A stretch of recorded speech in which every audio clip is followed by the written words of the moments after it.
본 방송에서 제공하는 투자 정보는 투자 판단에 대한 조언입니다. 방송에서 제공하는 주식의 가치, 가격 상승 및 가격 하락에 대해서는 방송사에서 보장하지 않습니다.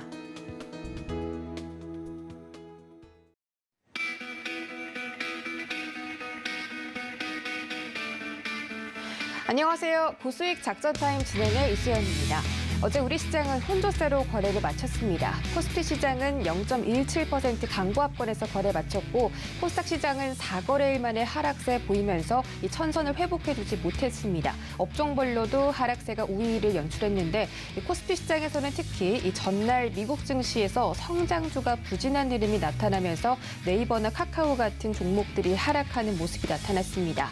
또 조금 전에 마감된 뉴욕 3대 지수는 일제히 강한 반등에 성공했습니다. 앤서니 파우치 소장이 이 오미크론에 대해서 아직 심각하지는 않아 보인다라고 밝히면서 시장이 다시 한번 오미크론 우려에 대해서 안도하는 모습이 나타난 건데요. 어제 뉴욕 증시에서는 경기 민감주가 반등에 성공했고 또 델타 항공과 아메리칸 항공이 각각 6% 그리고 7%대 급등하는 모습이 나타났습니다. 오늘자 우리 시장도 과연 경기 민감주들 움직이는 모습 나타날지 전략 함께 세우시면서 저희와 함께 1시간 함께 해주시기 바라겠습니다.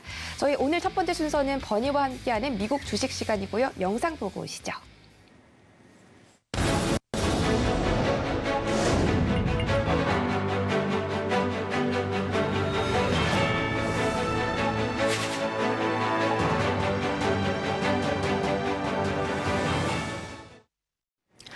네, 미국 현지에서 30년이 넘게 트레이딩하신 버나드 케인과 함께하는 미국 주식 시간입니다. 그동안 소개해드렸던 종목들 수익률 베스트 톱5 화면으로 만나보시죠. 네, 버니와 함께하는 미국 주식 베스트 톱5 종목입니다. 더 트레이드 데스크가 빌닷컴을 제치고 1위 자리로 올라왔는데 오늘도 그 자리를 유지해주는 모습입니다. 어제 0.13% 소폭 상승하면서 현재 상승률 31.35% 기록하고 있고요. 빌닷컴 8월 10일에 방송된 종목입니다. 현재까지 수익률은 25.8% 기록하고 있습니다. 스노플레이크가 3위 자리에 있는데요. 이 중에서는 가장 최근에 알려진 종목입니다. 방송일 기준 종가가 $298인데 현재까지 상승률 20.9%고 어제도 1%가량 상승 마감했습니다. 네 번째 종목은 마이크로소프트고요. 방송일 종가 $300, 현재까지는 9.7% 기록하고 있습니다. 마지막으로 넷플릭스 $569였던 종가가 현재는 한 10% 가까이 상승하면서 8.3%의 수익률을 기록하고 있습니다.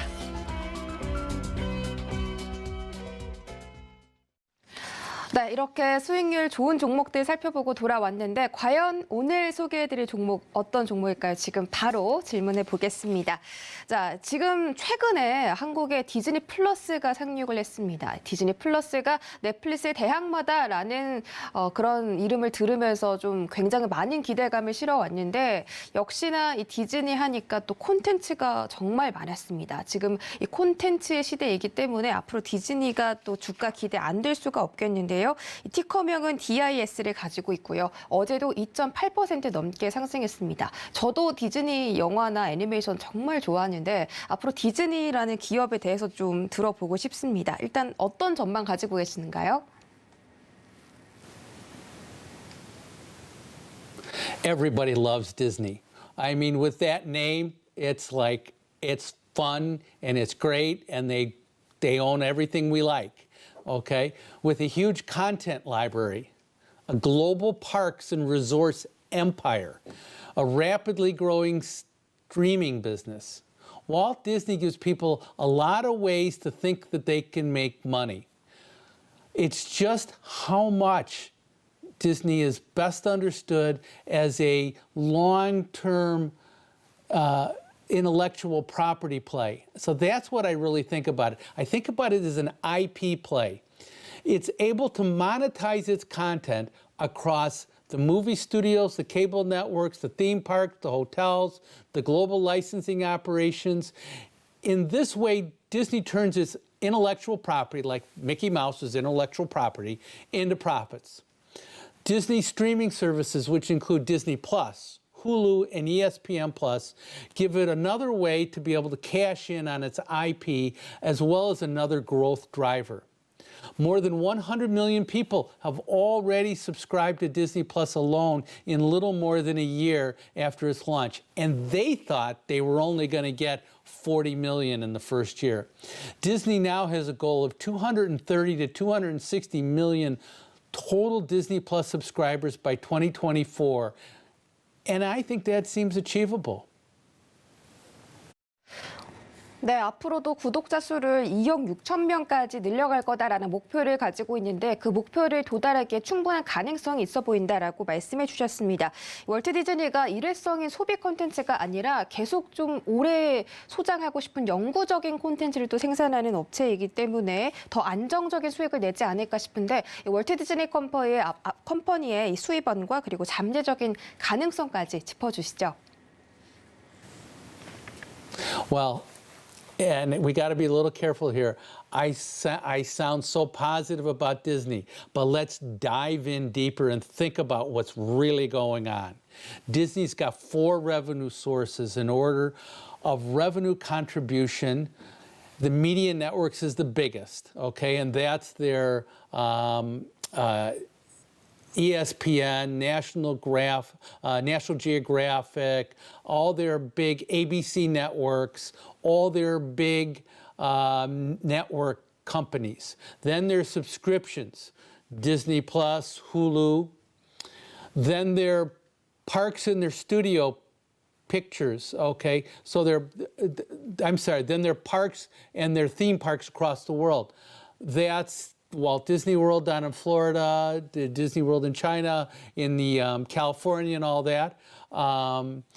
And then finally, their smallest division is their studio pictures. It's got Walt Disney, it's got Lucasfilms, it's got Marvel Entertainment.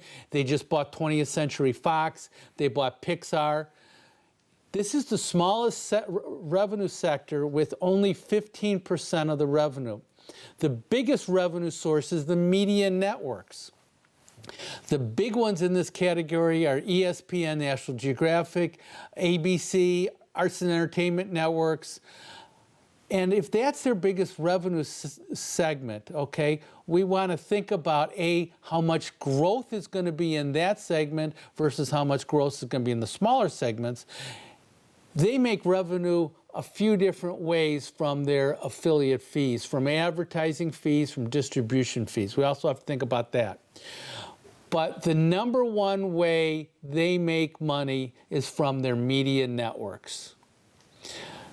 And then we want to think about, okay, what's the growth of that revenue from their media networks? The influence of their studios, their smallest division, impacts all of the other divisions, even though it's the smallest division. If Disney makes a hit movie and that movie makes $1 billion of it, okay, from the studio segment, that's great. But and that's revenue, not income. But there's going to be able to use those characters and that property in other properties to create all of their products in the subscription side, their parks. So let's say they have a new action hero person. Well, they can put that action hero person into the parks, that sort of thing. They can put that in to a subscription-based thing where all of a sudden you're seeing that face on a subscription. They can attach that to any of the different media network divisions within that segment. So there's tons of ways for Disney to make money. The thing that we got to think about, though, is where the growth is going to come from and how much revenue growth can we anticipate. 네, 디즈니가 영위하고 있는 사업 중에 또 테마파크를 꼽아주셨는데 저도 어렸을 때 디즈니의 테마파크를 간 기억이 있고요. 또 말씀해주신 마블이나 디즈니, 픽사 등등 어마어마한 규모의 스튜디오들을 가지고 있기 때문에 거기서 계속 안정적인 수익을 창출할 수가 있다라고 말씀을 해주셨습니다. 그리고 OTT 사업 등등 이런 신규 공급망 서비스도 굉장히 적극적인데 지금 월트 디즈니의 재무 편성 상태는 어떤가요? Well, this is a big company, and how did it get to be such a big company? Sure, there's been internal growth and all that, but they also have made a ton of acquisitions. They have acquired Marvel Entertainment. They've acquired all the Star Wars properties. They acquired Pixar. They bought Pixar for $7 billion, et cetera, et cetera. Almost $78 billion is in goodwill. And that is the cost of being able to acquire those. So one way to think about goodwill is that that's the cost of acquiring content by acquisition.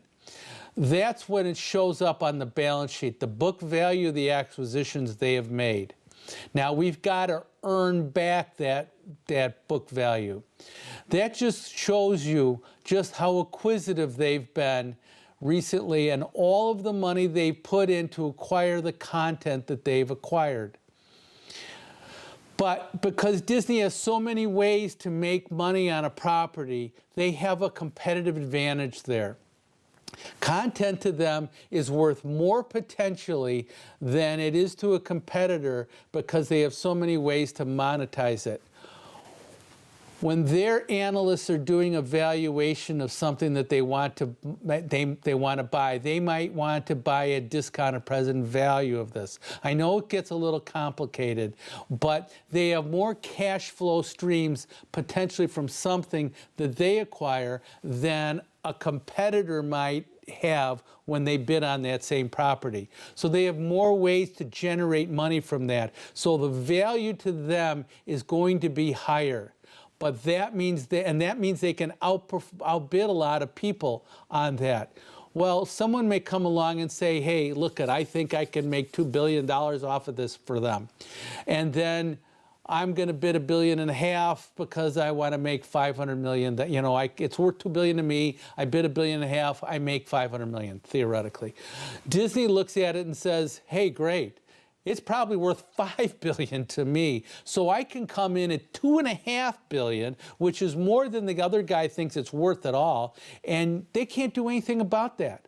Well, think about what Disney has paid for those acquisitions. They paid $7 billion for Pixar. They've gotten more than $7 billion in revenue from those toy stores.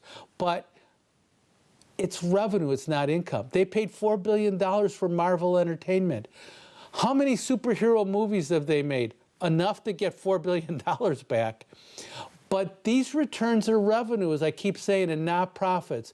It's hard for us to break down by profits for each of these acquisitions. And we'll think about that when we think about the value of the company. But they have to earn all that goodwill costs back, and that takes time unless these returns are compounded. So the stock price should reflect the speed of earnings of all the goodwill costs back, in my mind. Now, this is how we should think about how fast the stock price could appreciate.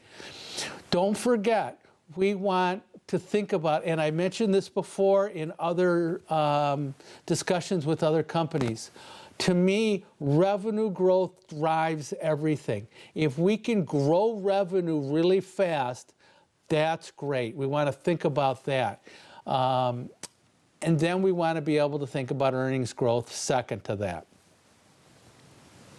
네, 현재 월트 디즈니는 정말 많은 기업들을 인수합병하고 있는데 그런 과정 속에서 어떻게 매출로 수익을 바꾸느냐 이런 부분들이 굉장히 중요한 것 같고 앞으로 디즈니가 이런 부분에서 시간이 걸린다고 하니까 좀 장기적인 관점으로도 디즈니 접근해 보시면 좋겠습니다. 문자 샵 0082번으로 버니의 미국 주식이라고 보내주시면 이런 이야기들 다시 한번 나눠보실 수가 있고요. 또 지금 이야기들 유튜브 서울경제TV 채널 통해서 다시 보기 하실 수 있습니다.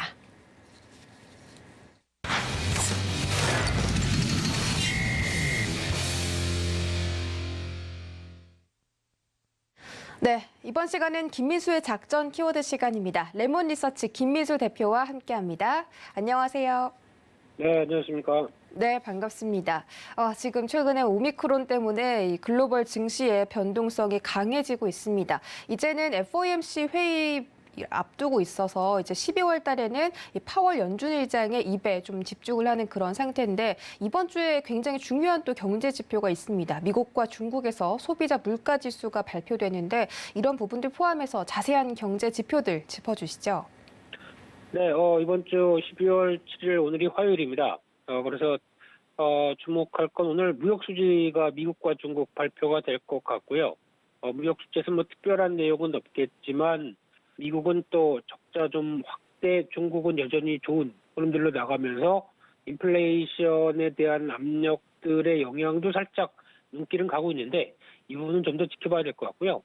함께 오늘부터 공모주총약이 2개 회사가 들어가는데 KTB 네트워크 그리고 또 레몽레인 성균관 스캔들이죠. 이거로 유명한 콘텐츠 제작사인데 특히 아마 12월 달에 거의 이제 막바지로 들어가는 IPO 쪽에서 그래도 눈에 띄는 두 회사가 아닌가 하는 생각 쪽에서 관심 있게 보셨으면 좋겠고요. 함께 12월 8일 수요일 날 같은 경우는 웨이보가 홍콩 증시에 2차로 그러니까 즉 나스닥 상장하고 2차로 상장하는 흐름들인데 거기서 혹시나 지난 과거 흐름처럼 뭐 알리바바 또 홍콩 증시 상장하고 했을 때 단기 자금이 그쪽으로 쏠리다 보니까 약간 또 한국 시장의 이 외국인들의 영향력들이 좀 줄어들면서 또 쏠림이 나왔던 부분들 이런 것도 지난 흐름들을 반복하지 않나라는 생각 들고 있는데 그 부분에 대한 변화도 확인을 좀 해야 될 것 같고요. 그와 함께 또 미국의 11월 NFIB 소기업 낙관 지수가 발표되면서 또 기대하는 지수 쪽이죠. 기대 쪽이라고 하게 되면 좀 더 체크를 해야 될 것 같고요. 12월 9일 목요일은 선물옵션 동시만기일입니다. 그러다 보니까 시장에서 바라보고 있는 변동성과 또 최근에 좀 롱 포지션, 즉 외국인들이 상승 쪽으로 계속 선물을 쌓아갖고 있던 흐름들이 계속 유지가 되는지 흐름들도 한번 확인을 해야 될 것 같고요. 그밖에 또 중국에서 11월 달 생산자 소비자 물가 지수가 모두 다 발표되는 점들도 한번 체크를 해야 될 것 같고요. 12월 10일 금요일 날 같은 경우는 미국의 11월 소비자 물가 지수가 또 발표되면서 한 10일 전후에서 나오는 물가 지수의 동향들, 지금 인플레이션 압력들이 커졌던 부분들에 대해서 어느 정도 이를 정점을 찍고 살짝 좀 내려오는지 이런 부분들도 신경을 시장이 쓸 걸로 보여지고 있고요. 그런 관점에서 또 이날 툴제니 한때는 참 기술력을 알아주던 바이오 쪽이었는데 이번에 이전 상장을 위해서 공모가를 결정했는데 생각보다 별로 안 좋았었죠. 한 7만 원대 정도로 낮은 가격이다 보니까 약간 기대감은 낮지만 오히려 유통시장에서 변화가 들어오는지도 한 번쯤은 체크해야 될 것 같습니다. 네, 경제지표 일정들 체크하고 돌아왔습니다. 오늘의 키워드 확인하시죠.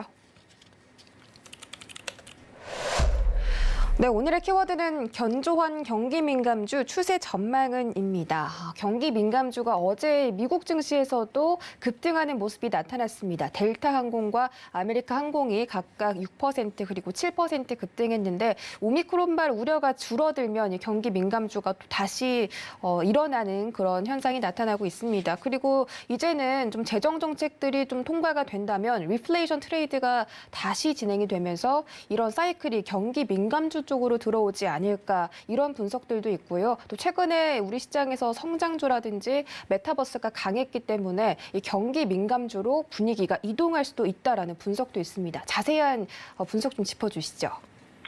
네, 최근 들어서 경기 민감주가 강세입니다. 쉽게 말씀드리면 경기 민감주하면 조금 어려울 수도 있기 때문에 전통 제조업이라고 보아야 될까요? 그래서 자동차, 철강, 화학, 그리고 뭐 건설, 즉 한 6개월 동안 재미가 없었던 섹터죠. 그런 쪽에서 실적은 괜찮게 나왔는데 피크아웃 논리, 즉 이번 실적이 정점이고 점점 갈수록 실적 그렇게 쓱 좋지 않을 거 아니냐 한 부담감들이 느껴지면서 주가도 많이 조정받았는데 그럼에도 불구하고 어떤 가격 메리트가 뚜렷이 나온다는 점이 최근에 가장 어떤 부각받는 점이라고 봐야 될 것 같고요.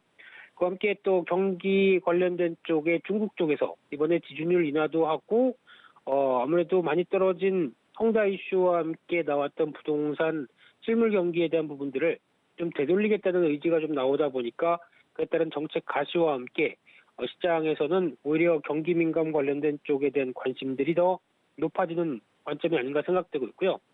게다가 지금 어느 정도 긴축에 대한 우려감도 좀 있다고 하지만 경기가 좋기 때문에 하는 거 아니냐라는 부분들에 대한 또 관심이 돌아가는 부분들과 함께 또 글로벌 수요도 여전히 그렇게 크게 꺾이지 않았다. 내년 같은 경우는 오히려 제조업체 쪽의 변화는 인프라 투자 확대와 함께 좀 더 변화가 나오는 게 아니냐.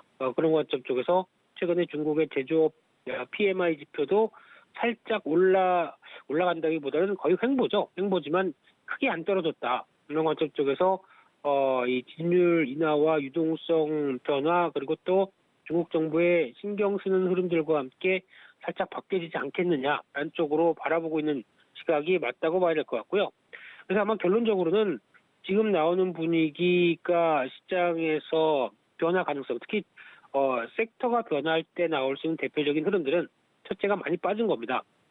그래서 많이 하락해서 거기서부터 변화가 나오기 시작하는 첫 단계가 된다라고 하게 되면 여기서는 기대감을 살짝 올려도 되지 않나 라는 관점이기 때문에 지금 나오고 있는 변화 쪽에서 대표적으로 철강이라든가 건설 같은 경우 이쪽은 약간 좀 같이 맞물리는 경향은 있다고 하더라도 철강은 너무 많이 빠졌고 중국 바라보면서 좀 정체가 됐던 부분들이 상당히 많은데 이 부분에 대한 재조명이 좀 더 나와야 될 필요가 있지 않나라는 쪽에서 눈길이 가고 있고요. 건설 쪽은 내년에 주택 경기 회복에 대한 그러니까 건설 수주 계속 늘어나고 있고요. 이에 따른 변화 생각해 보게 되면 좀 더 기대를 해야 될 필요가 있겠다라고 보여지고 있고 마찬가지로 조선주도 실적이 안 나오다 보니까 좀 고민은 됐었는데 잘 보게 되면 그래도 수주가 계속 늘어나면서 이제 실적 좋아지는 거는 예상된 미리 아니냐라는 관점으로 보이게 되면 좀 더 기대감이 커질 수 있겠다라고 보여지고 있습니다. 네, 경기 민감주들 앞으로도 실적이 받쳐주면서 또 다시 한번 사이클이 돌아오는 그런 모습 기대해 보겠습니다.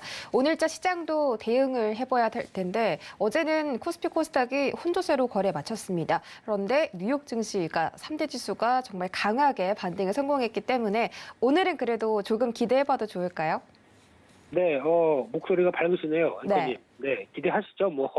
어제 일단 해외 증시 대비해서 잘 버텼고 그러면 오늘은 좀 변화가 좀 위쪽으로 강하게 나오지 않나 생각이 들고 있는데 하나 이제 세부적으로 이런 것까지 다 고민하기는 좀 그렇긴 하지만 일단 중국의 지준율 인하가 발표되다 보니까 살짝 또 재료 노출과 함께 거기서 차익 매물이 나올 수도 있는 경기 민감주의 흐름들이 나오는지 이런 걸 기관들이 잘하죠 항상. 그래서 재료 좀 나왔다 그러면은 확 또 엎을 수가 있는 상황이기 때문에 그런 장 초반 강하다가 또 꺾이는지 여부들도 한번 좀 체크해야 될 것 같고요. 또나 성장 관련된 쪽은 조정을 좀 많이 받았죠. 그래서 지금 미국 시장 쪽에서 변화가 나오면서 오히려 이쪽에서 저점 매수가 들어오면서 살짝 성장주가 오늘 또 반등을 키워갈 가능성이 높은 그런 흐름들 쪽에서 또 시속 게임이 어떻게 벌어지는지도 계속 확인해야 될 것 같고요. 하지만 이제 만기일이 얼마 안 남다 보니까 화수목, 그러다 보니까 변동성은 조금 더 커질 수 있겠다라는 쪽에서 만약에 지금 시장에서 이쪽 저쪽 쏠려가는 것 때문에 정신 못 차리겠다라고 하게 되면 둘 다 가지시죠. 차라리 경기 민감 쪽에서 대표적인 섹터 몇 개 중에 대장주 그리고 또 이번에 성장주 쪽에서도 같은 섹터 그래서 약간 균형을 맞추면서 매매하기 시작하게 되면 좀 더 낫지 않을까요? 그래서 이런 부분들도 챙기면서 시장에 조금 더 안정적인 흐름들이 들어온다라는 점을 체크하시는 게 더 좋을 것 같습니다. 네, 오늘자 시장 대응 작전까지 세워드렸습니다. 지금까지 레몬리서치 김민수 대표와 함께했습니다. 고맙습니다. 네, 감사합니다.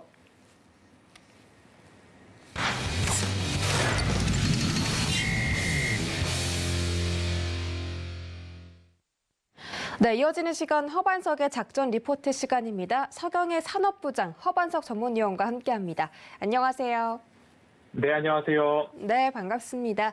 이번 주는 디스플레이 업종에 대해서 알아보자라고 말씀 주셨는데 오늘 어떤 종목일지 화면으로 바로 만나볼게요. 네, 오늘의 종목은 LG 디스플레이입니다. 나도 메타버스 수혜라고 되어 있는데 메타버스만 오르는 게 아니라 메타버스라는 그런 체제 안에서 공급하는, 납품하는 그런 기업이 또 떠올라야겠죠. 그게 바로 LG 디스플레이다라고 가져와 주신 것 같습니다. LG 디스플레이 먼저 리뷰 한번 살펴볼까요? 네, 이번 주 디스플레이 업종, 그 중에서도 산업의 방향성은 OLED에 초점을 좀 맞추고 있다라는 말씀을 어제 산업 전망을 통해서 말씀을 드렸고요. 오늘은 10월 28일 하나투자증권, 11월 23일 키움증권, 12월 2일 KB증권에서 발간된 리포트 내용들을 참고해서 LG 디스플레이를 말씀을 드리려고 합니다. LCD, OLED 기술 구현, 기술을 활용해서 디스플레이 제품 연구, 개발, 제조, 판매를 하는 유수한 디스플레이 대표 기업이다라고 말씀을 드릴 수 있을 것 같고요. 사명에 디스플레이가 들어가 있는 것처럼 디스플레이 단일 사업 부문으로 구성이 되어 있습니다. 꾸준하게 공장 가동률은 구미, 파주, 광저우 모두 다 100%의 공장 가동률을 좀 보이고 있습니다. OLED를 주목하는 이유에 대해서는 스마트폰, 노트북, AR, VR, XR 기기, 그리고 대형 패널로 갈수록 TV 관련된 쪽으로 모두 다 OLED 패널 탑재율이 높아지고 있고, 특히 스마트폰에서 OLED 패널 탑재율이 가속화되고 있다라는 말씀까지도 좀 드리고 있습니다. 그리고 오늘 제목에서도 마찬가지로 메타버스 관련된 이야기를 좀 드렸는데요. 메타버스를 우리가 즐기기 위해서는, 그리고 메타버스 세계에 우리가 빠져들기 위해서는 눈으로 보면서 들어가야 되는데, 거기에 있어서 OLED 디스플레이 하드웨어가 중심이 되어야 한다라는 말씀을 좀 드려야 될 것 같습니다. XR 기기뿐만 아니라 스마트폰, 노트북 점차 확대되고 커지고 있는 화면, 대형 OLED TV 시장까지도 대화면 추세, 그리고 대형 패널 시장의 성장성, 결국 LG 디스플레이에 있어서는 면적 출하량이 증가된다라고 보시면 좋을 것 같고요. 그 반도체 업종에서는 빗 그로우스라고 해서 개수로 세는 것이 아니라 빗 바이트, 결국 용량이 얼마나만큼 늘어나느냐, 용량을 기준으로 회사가 얼만큼 많이 출하를 했느냐. 그럼 디스플레이에서는 면적 출하량 증가율, 증가세, 이런 것들을 좀 참고해서 보시면 좋을 것 같습니다. 그래서 산업의 방향성, 시장의 성장성은 꼭 수익으로 연결이 된다라는 이야기를 LG 디스플레이를 볼 때 꼭 하나의 기준점으로 보셔야 된다라고 말씀을 드리고 싶고요. 그간 실적을 조금 보도록 하겠습니다. 1분기는 매출액 6조 8,800억 원, 전년 동기 대비 45% 성장을 했고요. 영업이익은 5,230억 원으로 전년 동기 대비 흑자 전환을 했습니다. 1분기는 영업이익률이 7.6%대였습니다. 2분기는 매출액 7조 원을 조금 하회한 6조 9,600억 원, 전년 동기 대비 31% 증가, 영업이익은 7,010억 원, 전년 동기 대비 흑자 전환을 하면서 영업이익률은 10%대를 기록을 했습니다. 3분기는 매출액 7조를 넘어서서 7조 2,200억 원, 전년 동기 대비 7% 성장을 했고요. 영업이익은 5,289억 원으로 전년 동기 대비 220% 이상 성장세를 보였습니다. 영업이익률은 7.3%대, 결국 영업이익률이 7.6, 10, 7.3, 그래도 꾸준하게 7% 이상은 지켜주고 있는 모습인데요. 3분기가 2분기 대비 조금 직전 분기 대비는 하회하는 모습들이 좀 보였는데요. LCD 판가 하락이 지속되고 있고, 부품 부족에 따른 물량 공급 지연이 있었습니다. 그리고 북미 고객향 신규 POLED 패널 기술 변화에 따라서 초기 안정화 비용이 3분기에 좀 잡혀 있기 때문에 3분기 그래도 1분기만큼 영업이익률은 방어를 했고 매출액도 좋았으나 영업이익 측면에서는 이런 비용 지출이 있었다라고 좀 보시면 좋을 것 같고요. 공급 부족, 부품 공급 부족에 따른 물량 지연에 대한 부분들은 결국 공급망 해소에 따라서 이연 수요로 4분기에 좀 더 잡힐 수 있지 않을까 생각이 됩니다. 이런 부분들을 좀 감안을 했을 때 부품 부족 이슈가 예상보다 크게 발생했고, 그리고 안정화 비용 등이 있었던 3분기였다. 그러면 앞으로 영업이익률 7%대를 꾸준하게 유지하거나 이보다 더 높은 영업이익률을 달성을 한다면 업황과 실적과 시장의 성장성, 방향성 모두 다 긍정적으로 볼 수 있을 매력이 있다라고 말씀드려보겠습니다. 네, LG 디스플레이에 대한 리뷰 들어봤습니다. 어제 디스플레이 업종 설명해 주시면서 잠깐 짚었는데도 어제장에서 6%대 급등으로 마감했습니다. 2거래일 연속으로 상승 중인데 LG 디스플레이 앞으로 또 주가 전망까지 함께 짚어주시죠. 네, 3분기 실적까지 리뷰를 했으면 4분기 실적에 대한 전망도 좀 해보아야 될 것 같습니다.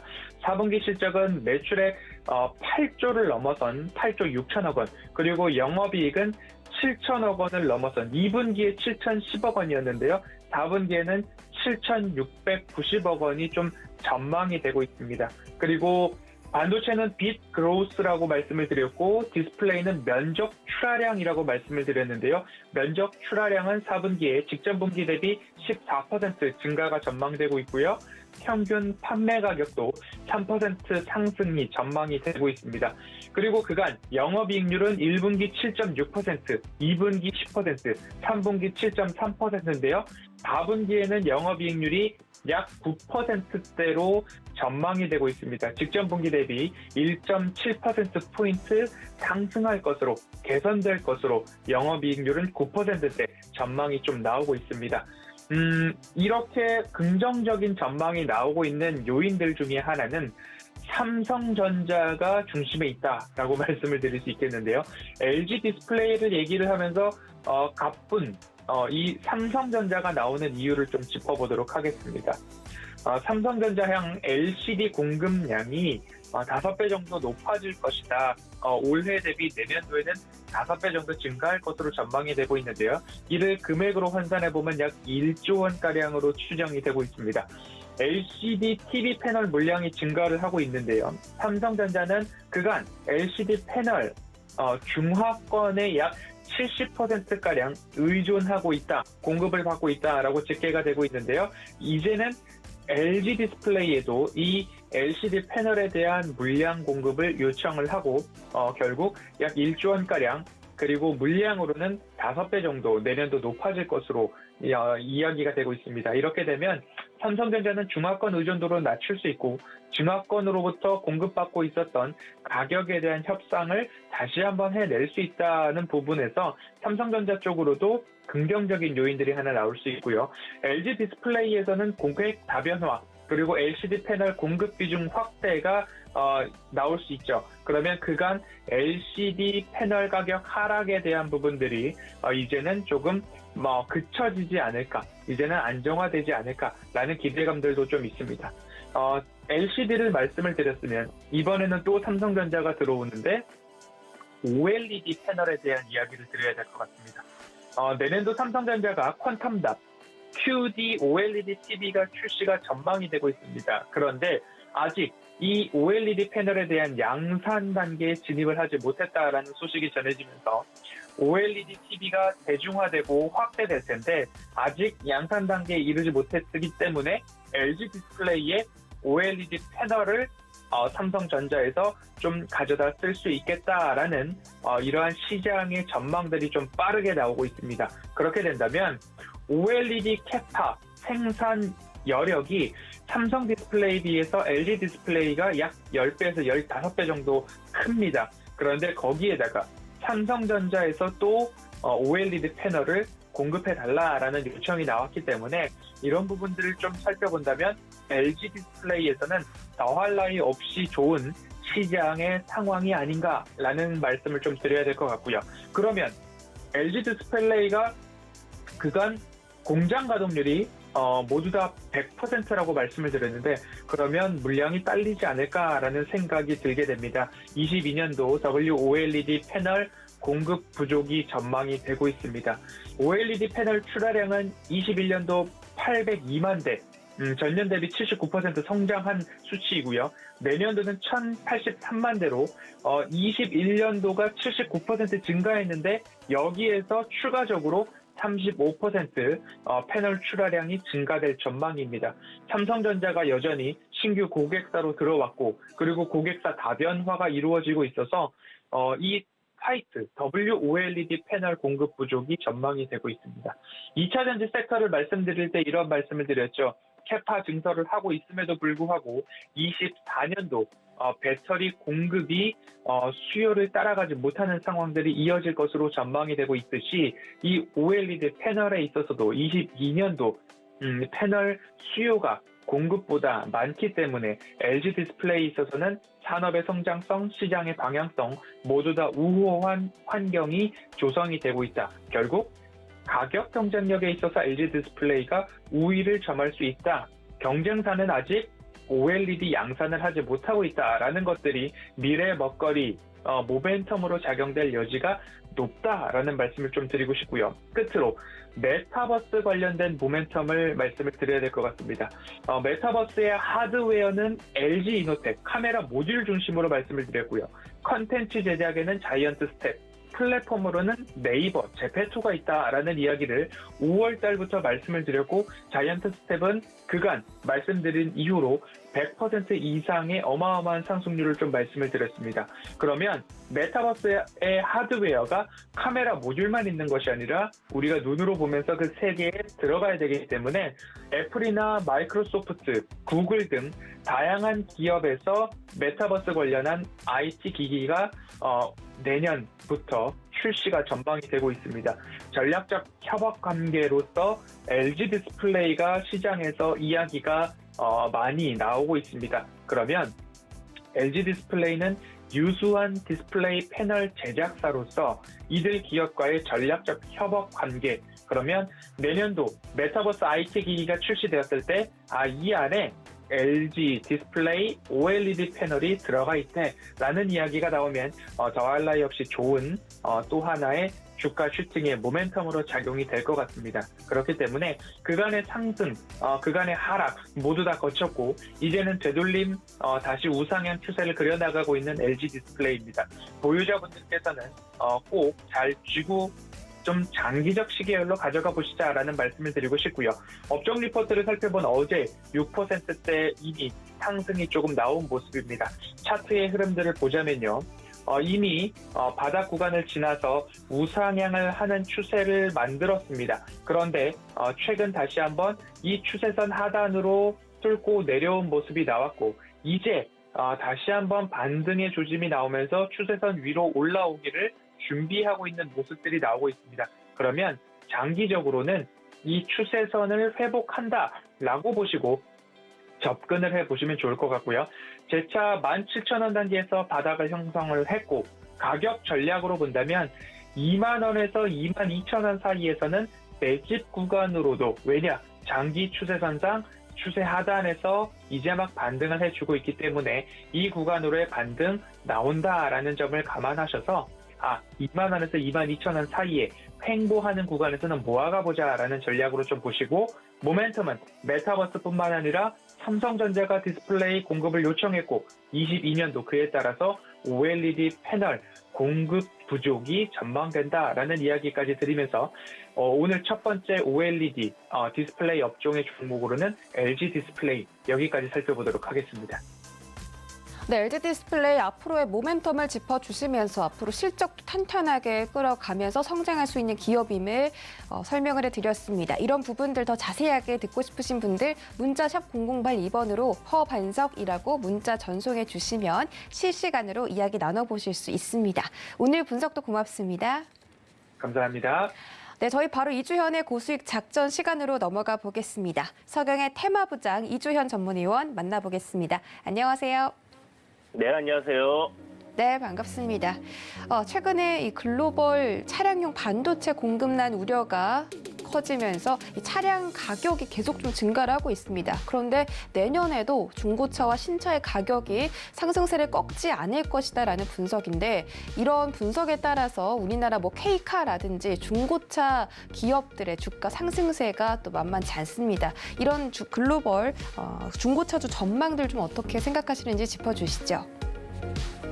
네, 딱히 이제 중고차 관련주라고 하면, 우리나라에 이제 그렇게 많은 종목들이 있는 건 아닌데요. 그 중에서, 이제 K카라는 부분이, 좀 새로 신규 상장된 데다가, 온라인 플랫폼을 좀 가지고 있다. 그러니까, 쉽게 좀 이렇게 확인을 할 수 있고, 거래를 할 수 있다는 부분에서 좀 인기를 끌고 있는 것 같습니다.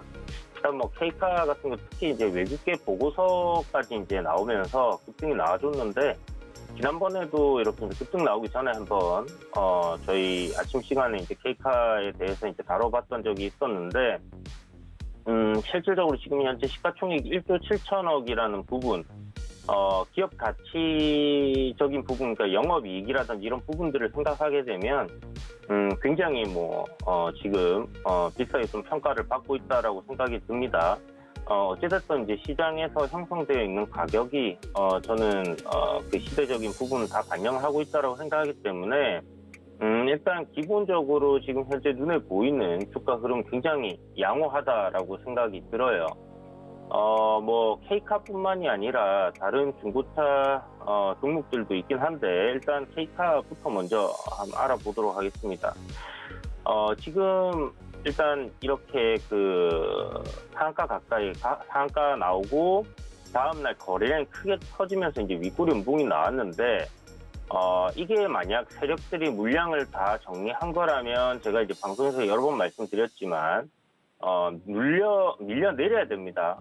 다 털어냈기 때문에 이제 주가가 아래로 쭉 계속 흘러내려야 되는데 조정 이후에 어느 정도 조정 이후에 지금 저점을 잡고 다시 방향을 갖다가 위로 들어 올린다라고 봐야 되는 부분이거든요. 그렇다면 여기서는 추세적인 전환이 일어난다라고 보고 저점 매수 노려볼 수 있는 그런 위치에 놓여 있다라고 생각이 듭니다.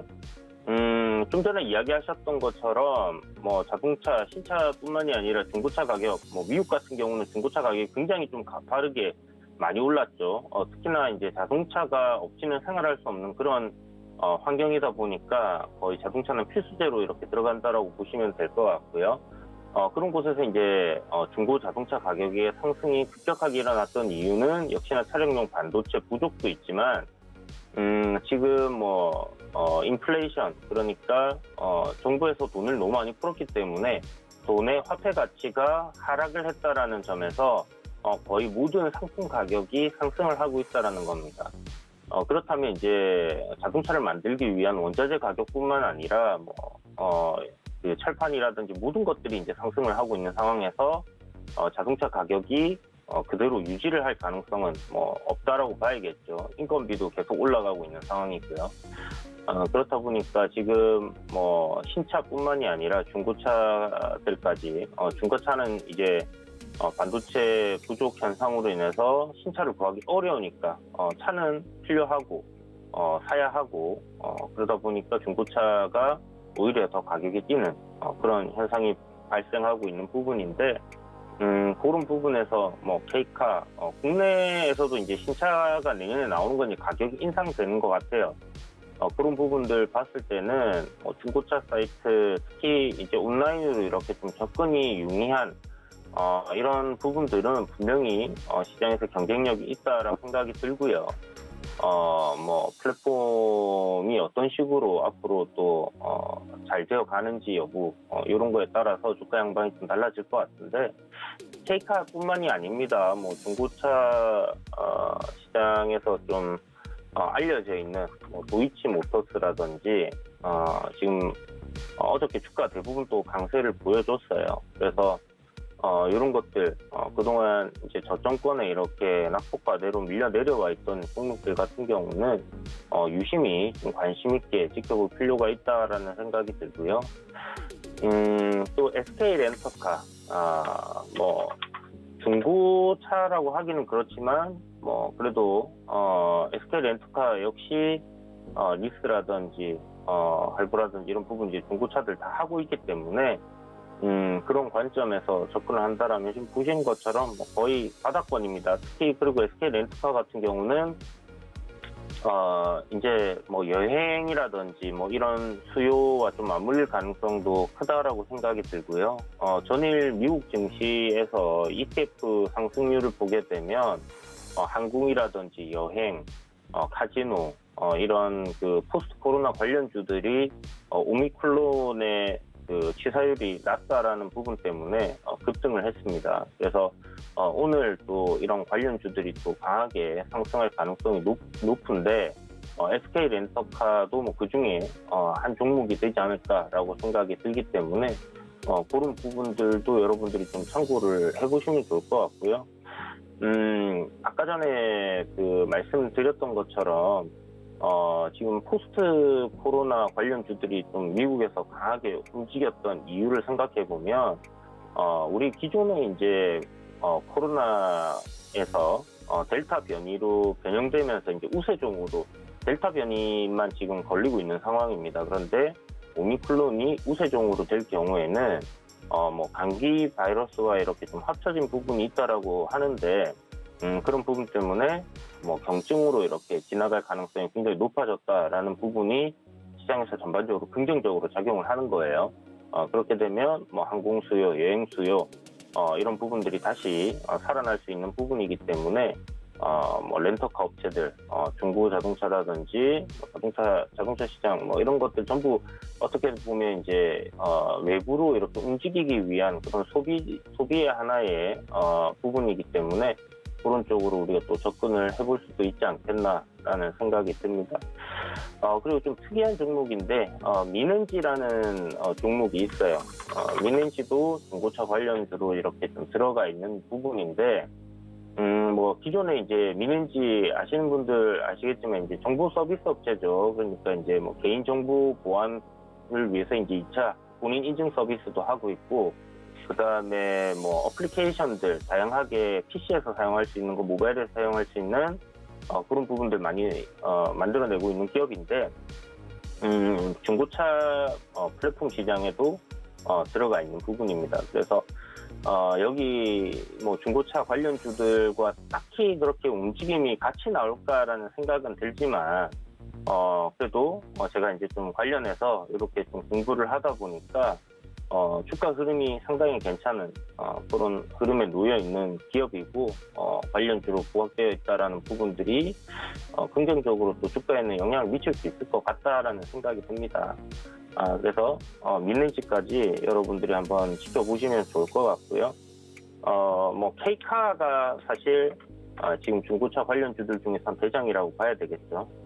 거래 대금 굉장히 크게 들어왔고 시총이 큼에도 불구하고 이제 상한가도 이렇게 보내줬기 때문에 오늘 종가 기준으로는 지금 신고가 바로 앞두고 있는 그런 상황입니다. 그래서 만약 눌림이 나온다라고 하면 어저께 이제 저항자리 돌파했던 구간 이하로 한번 노려볼 수 있을 것 같고요. 한 35,000원대에서부터 분할 매수 해본다면 단기적으로 괜찮은 흐름이 나오지 않겠나 생각됩니다. 만약 뭐 35,000원대 공략한다라면 한 5에서 6% 정도는 손절을 좀 잡고 그렇게 대응을 해보신다면 좋을 것 같고, 추세를 전환해서 신고가 돌파하게 된다라면 사실 뭐 어디까지 상승이 나올지는 알 수가 없다라는 부분 참고하시면 될 것 같습니다. 그리고 현재 오버행 이슈, 신규 상장주기 때문에 오버행 이슈가 있는데 오버행 이슈 지금 제가 확인해 보니까 우리 사주 지분 한 5% 정도 1년 뒤에 나올 것밖에 없어요. 그러니까 기존에 나올 수 있는 물량들은 웬만한 건 다 나오지 않았나라고 생각되는 부분이고요. 뭐 국내 중고차 시장 지난 방송에서도 말씀드렸지만 지금 39조 원 규모입니다. 연평균 5%씩 계속 성장을 하고 있는 섹터고요. 그렇기 때문에 K카의 뭐 이런 플랫폼적인 사업부터 해서 앞으로의 전망은 굉장히 좀 밝겠다. 그리고 지금 여기서 상한가 가면서 급등 시세가 나왔던 부분들 생각한다면 N자 상승으로 이렇게 목표치를 정해본다라면 제 생각에 뭐 한 45,000원 이상은 갈 가능성이 있어 보인다라고 말씀드리겠습니다. 뭐 갈지 안 갈지는 모르겠지만 어찌됐든 오늘 눌림 조정 나온다면 최대한 싸게 분할로 5일선 부근에서 접근을 해보신다면 괜찮은 공략주가 되지 않을까라는 생각이 드니까 이 부분 참고해 보시기 바랍니다. 네, 많은 종목들 이야기해 주셨는데 일단 K카, 카카오와 MOU 체결하면서 어제는 상승했고 주가 흐름도 차트상은 45,000원까지 도달할 수 있다라고 말씀드렸고요. SK 렌터카 같은 경우는 최근에 리오프닝 관련주가 급등하고 있기 때문에 이런 흐름 타서 상승할 수 있다. 마지막 민엔지까지 최대 분기 실적 예상하시면서 좋은 흐름 체크해 주셨습니다. 잘 참고해 보시기 바라겠고요. 지금까지 이주현 전문위원과 함께했습니다. 자, 저희는 고맙습니다. 네, 감사합니다. 네, 저희는 잠시 뒤 순간포착 매매 시그널로 돌아오겠습니다. 참고로 본 방송에서 제공해드렸던 정보는 투자 판단에 대한 조언일 뿐 해당 주식의 가치나 수익률을 보장하진 않습니다. 또 서울경제TV와 서울경제신문은 당사의 브랜드입니다. 서울경제증권TV와는 무관하며 타사 유사 명칭에 유의하시기 바랄게요. 조금 뒤에 뵙겠습니다. 고맙습니다.